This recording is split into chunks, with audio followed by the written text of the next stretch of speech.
Joel Topf from Nephrology Times. I'm here with Mike Spigler from the American Kidney Fund. Correct. Hey, yeah. Thanks for joining us. Yeah. No, thanks for being here. We really appreciate it. Awesome. So you have a publication today, but before we get to that, tell me a little bit about the American Kidney Fund. Sure. Well, we were founded back in 1971. We started, it was just a few people trying to help a neighbor that couldn't afford dialysis That's payments. an awesome story. Where was this? It was in the DC area. So it was Still in the DC Yeah, area. and we're still in the DC area. We're Yep. nationwide now. We help patients now in all 50 states, every single territory. The scale you were telling me about is incredible. Yeah, so 1 out of every 7 dialysis patients receive some form of financial assistance from us.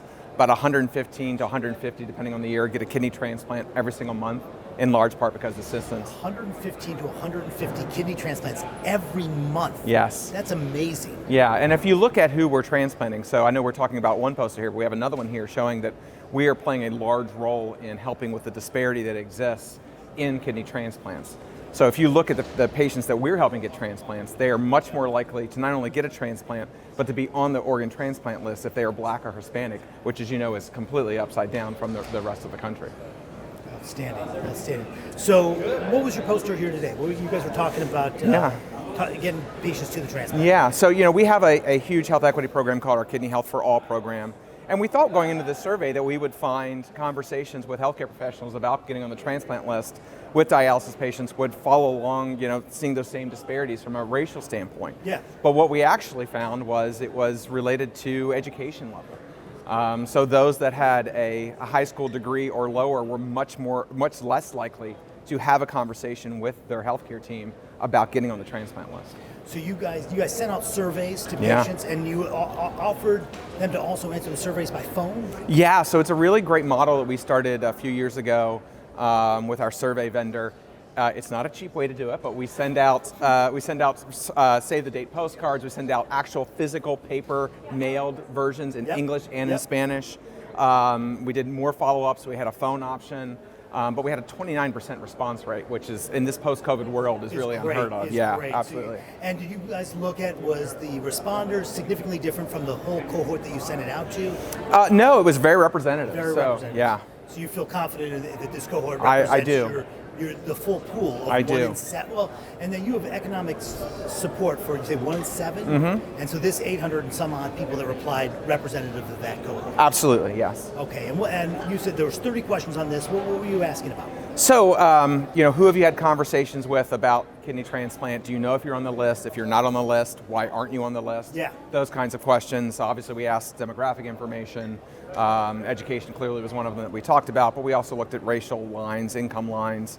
Not a lot of variance in our income pool. Everyone's poor, right? Yeah, the household income's $25,000 or less. Yeah. Exactly.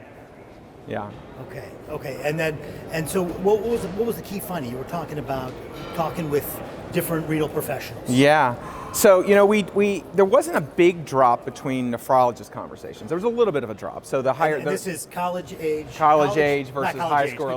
College level of education versus did not graduate high school. Correct. And there was not a lot of difference with the nephrologists. Yeah, it was about a 7% difference there. But with the other renal professionals, there was a pretty significant drop. Absolutely, yeah. The one place where we didn't see much of a drop-off went all the way down to dialysis techs. I noticed that. And that was one of my questions. Like, do you think that's real, or do you think that's an important signal that the dialysis techs, they talk to everybody about transplantation, whether they had, regardless of education level? I think it's less about them thinking about having that particular conversation and just the relationships that they develop with the patients and having those conversations that just kind of naturally come out, which transplant is probably one of them. I don't think they go in and sit by the chair and say, hey, let me tell you about transplant today. I think they just get to know the patient, spend more time with them than anyone else, and I think that just naturally flows out. Excellent. And so how do you operationalize this? What are you doing with that information?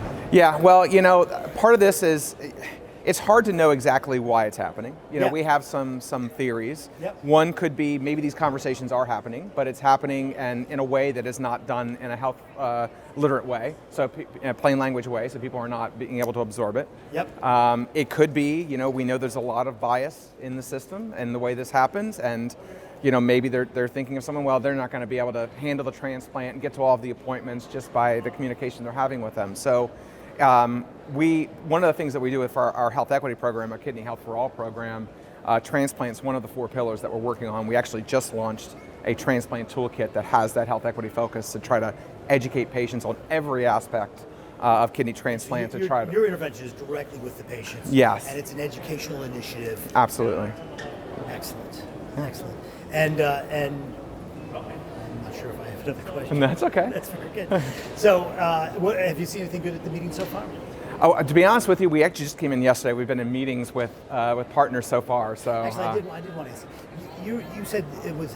What was the value? How much money are you guys spending every year for support? So it depends on the year. It's around $300 million every year. $300 million. And what are your funding sources? We have, for the organization as a whole, we have about 600 different companies that are involved in providing assistance. Individual donors, obviously we have special events like any other nonprofit. Pretty much every funding source exists except for federal and state support. We do not have any of that. No government support. No government support at all. Excellent.